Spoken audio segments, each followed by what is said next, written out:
All right. So as you guys know, the pre-sale space has been really struggling this year, last year, even more this year. Like that's, we thought last year was bad. This year has been obviously way worse. So I got a really good article today that I want to go over with you guys that basically states, are Rennie's layoffs the canary in the pre-sale coal mine? Rennie, one of the, if not the biggest pre-sale marketing firms here in Greater Vancouver, just recently laid off some people. And this article is stating that it might be signaling something greater, right? So when Rennie Group publicly announced they'd be laying off 25% of their staff in response to the huge drop in condominium pre-sales activity over the last 2 years, the real estate marketer made instant headlines. The move underscores just how strange the development landscape has become, that it's now announcing layoffs. And as it's also an alarm bell that the industry will need help from policymakers to re-stimulate the market, including the new federal government. These are really tough times, said Rennie Group President Greg in an interview. The industry is changing. We're having to pivot, and we all have to be realistic. I think transparency is key in today's world. As construction stops and stalls, as developers can't move projects forward, as companies like Rennie don't have as much business as we once did. And, I'm talking to developers probably once a week. A developer will reach out to me because I'm one of the... I did a lot of business in the pre-sale space, right? I'm one of the more active pre-sale agents in the space. So I'll get calls from developers every once in a while. Like, hey, we want you to look at this. Tell us your unfiltered, honest thoughts, right? So, a conversation I'm having with developers right now is like the floor plans need to be catered towards end users, right? Like these smaller floor plans that are catered towards investors, not really working right now, right? So, and they talk about this in this article. So I'm going to keep going. So Zayati noted, conversely, companies were short-staffed as buyer demand soared during the rapid acceleration of 17 to 2019 and the COVID-related market peak of 2021. But times have changed, and Rennie Group, one of the biggest real estate marketers in Canada, I guess not just the Lower Mainland, but in Canada, reduced its staff from 123 to 92 people. Other marketing companies are quietly doing the same. According to developer and real estate consultant Michael Geller, who's been working in the industry since the 70s, said the big news these days is when a developer finds a way to actually launch a pre-sale project. A key part of the downturn is the absence of the investor.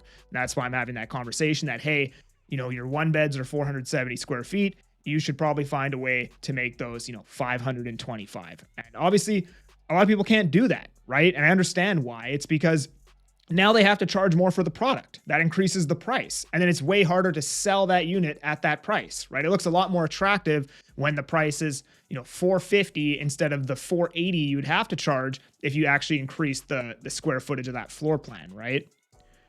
Up until recently, condominium towers relied on the pre-sale of at least 60% of the building to obtain finance and to begin construction. And if they don't hit this, projects canceled, buyers get their deposits back, right? Around half of those pre-sale buyers were investors, but government policies and a higher interest rate have chased those investors away, including foreign buyers. Foreign buyers weren't a major segment of the market. So here's the thing. Everybody, this is the number one thing, when I talk about this, people are like, tell us the real reason why this is happening and blah, blah, blah. And everybody always wants me to say it's the foreign buyers that did everything, right? They ran a study a while ago and it was like foreign buyers make up, it was like, I don't even know. I don't want to quote the number. It was less than 10%, something like that, of the overall market share, right? But then he says, but they did buy, and they were a part of that investor market, said Geller. People wanted to ban short-term rentals and ban speculators, and they succeeded. Condos have subsequently lost their day in the sun, with the current market mostly driven by end users such as families who need affordable space to grow. That's why townhouse developer Polygon is one of the few big developers who are selling in this market. But not enough end users gravitate towards pre-sale units, which can take years to complete and prove impractical for those who need a place to live sooner rather than later. So the thing with townhomes, and you guys have heard my spiel, the Willoughby Heights townhome is the best performing asset in all of the Fraser Valley in the last couple of years. It's holding up. It's like a juggernaut market. It just doesn't want to go down. The sales ratios are still well in seller's territory, et cetera, et cetera. Townhomes are probably easier to sell because the completions are usually 6 months to a year. There's more demand for that. People want 3 bedrooms and they want something brand new. So that product, people are willing, even if it's, brand new and you're paying GST, if they love the finishes and the location, and maybe that 1 year completion time is like perfect for their financial situation, I could see there being a lot more demand for that product as opposed to condos, which was, 50% investors before, right? And they actually have to sell a lot less of them too. Like there might only be 50 townhomes in a project as opposed to, 250 condos, right? It is one of the biggest downturns in part because projects can't succeed without pre-sales, and the cumulative effect of all of those legislative changes and taxes have taken the investor out of the market, said Geller. Right now, it's an end user market. And if you had to identify the most popular housing form right now, it's townhouses. Ground-oriented townhouses are generally seen as the most marketable and desirable type of housing rather than apartments, 6-story wood frame buildings, and apartments in 20-story buildings. Andy Yan, associate professor of professional practice and urban studies at Simon Fraser University, said the fact that townhouses are still marketable while presale condos aren't is a sign that the market and resident needs are two different realities. People want housing to grow families or to live in for many years, while the market is producing tiny studios and 1-bedrooms more suitable to investors who are speculating on ever-increasing values. In Toronto, the proliferation of tiny condos earned them the nickname dog crate condos. I think that was what's his face? Ron Butler saying. They're building Mini Coopers while people need station wagons, right? So like this is one of my big beefs. Every time a new presale launches and I get the floor plans and I look at them and I'm like, I'm lucky if there's 2 plans in that entire project that I actually want to sell, right? But the problem is if 2 out of 15 of the plans are something that somebody actually wants to live in, well, how confident am I that that presale is going to hit its absorption rates to get financing when 85% of the building is still catered towards investor clients, right? So that's kind of the issue that I'm having right now. Despite the downturn, prices have only softened by about 6% since 2022, according to the Real Estate Board of Greater Vancouver, but the benchmark price has also increased 57%, right? So over the last 10 years, does that say 10 years? Softened by, according to the real estate, but the benchmark price, in the last 10 years. I mean, that's less than what it's been in the decades before that. I mean, I think the annual rate of growth has averaged around 7% for the longest time. Over the last 10 years, we're only looking at 5.7% right now, according to this, right?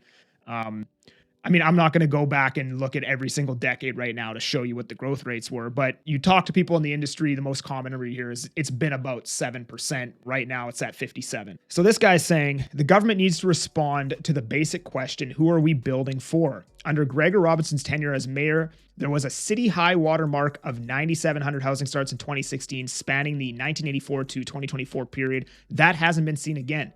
But what got built was a lot of housing that is unaffordable and unsuitable for people who wanted to set down roots in the city. The federal government would be wise not to repeat the mistake of focusing merely on supply, which is all we've been hearing, when the problem needs a multi-pronged approach that involves not just housing supply and addressing true demand, but achieving the financing to build that supply. As for housing policy, it needs to ensure the supply does not get built. It needs to ensure the supply that does get built isn't intended as a commodity for investors and speculators, both local and global. If you don't live in it yourself or rent it out long-term, you're subject to 3 separate taxes. The City of Vancouver's vacant home tax, you're subject to the provincial speculation tax, and the Canadian government underutilized housing tax. I don't even know what that one is. And then there's also an Airbnb ban. The purpose of the Airbnb ban was done by the BC government to suggest this is taking away housing for people who would otherwise be living in it. But the interesting result of that is downtown in terms of new applications. A lot of developers who normally build condo projects downtown are actually applying for hotels, right? So what have I been saying on this channel? When you mess around with policies like this, it's like playing whack-a-mole. It's like, oh, we're going to ban Airbnb. And then another mole pops up that's, all right, we're building hotels now, right? So it's very tough to circumvent these situations, right? And then you have like Kelowna tourism is down like a whole whack. Hotels are super expensive. Probably everybody who has a basement suite, if the supply of Airbnb homes for rent has dropped drastically, well, it'd probably be more profitable to convert your long-term basement suite rental into an Airbnb now and just completely circumvent the BC tenant board rules and make more money Airbnb-ing your basement suite as opposed to having it as a rental suite. Whereas if they just didn't ban it, what would have happened is you would have had way too much supply of Airbnb. And then all these people who bought Airbnbs would have gotten completely wrecked. And it would have become a much more competitive space, right? People wouldn't have just been trying to Airbnb anything. They would have had to like make really like, niche renovations to attract people to actually use their Airbnb. And the space probably would have gotten a lot better and a lot more competitive. And there would have been less people playing in that space because you would have to invest more time and money to be competitive in that space, which is probably what would have happened if they never banned it, right? But instead now, developers are just going to build hotels and the problem that they're trying to solve isn't going to be solved anyways, right? So a lot of developers who would normally build condo projects downtown are applying for hotels. So we're going to see less housing supply for people in the downtown market as a result of this shortage in vacation rentals downtown relative to demand. Bennis said the downturn isn't as bad as the 08-09 global financial crisis. Yeah, I don't agree with that at all. I mean, the prices are down further. The sales are way worse adjusted for capita. Society is much more divisive. The cost of living is way high. Everything is worse than the 08-09 financial crisis. So I don't really agree with that. There's an increase in demand for townhome and affordable low-rise. A shift of demand into affordable suburban locations. That's definitely happening. And then also you're starting to see certain areas where developers have product completed and unsold. That is definitely happening. Bennis said that the foreign buyers have a role in financing new housing supply. So here's the thing. I agree with that. Like, everybody hates foreign buyers, but I actually like Rennie brought up this idea to Mark Carney where it's like, hey, why don't we just let the foreign buyers just only buy pre-sales on the notion that they have to rent it out for 25 years? And I agree with that. That's not taking supply away from anybody. That's creating supply. And that's also creating jobs because now we get people in construction that get to build those homes, right? I don't think there's anything bad about that at all, right? Do you want the supply to exist? Or do you want it to not exist, but at least the foreign buyers are banned, right? If the goal of the market is to build new homes, restricting buying from whatever group is potentially resulting in a lot of these projects not going ahead. Exactly. I understand one perspective that we don't want foreign buyers buying real estate that keeps locals from buying. But at the same time, what about the scenario where you have a 100-unit building and you had 50 locals and 10 foreigners that bought? Well, if you only had the 50 local buyers, you couldn't get it built. But if you had 10 foreigners, you'd get to 60% sold and you'd get all 100 units built. And then the other 40 that aren't sold would get brought to market, thus creating supply, right? So this article overall summed up, in my opinion, is that we need better supply, more end user focused supply, and we need policies that are going to stimulate the demand for that pre-sale product so the product actually gets built. And I agree with almost everything in this article. And if you found this interesting, please like and subscribe. I appreciate you for being here. If you want to chat with me about buying or selling in the Fraser Valley, there's a link down in the description. Otherwise, I'll see you on the next one. I'm that Agent Kelly. I'm making moves to move you. Peace.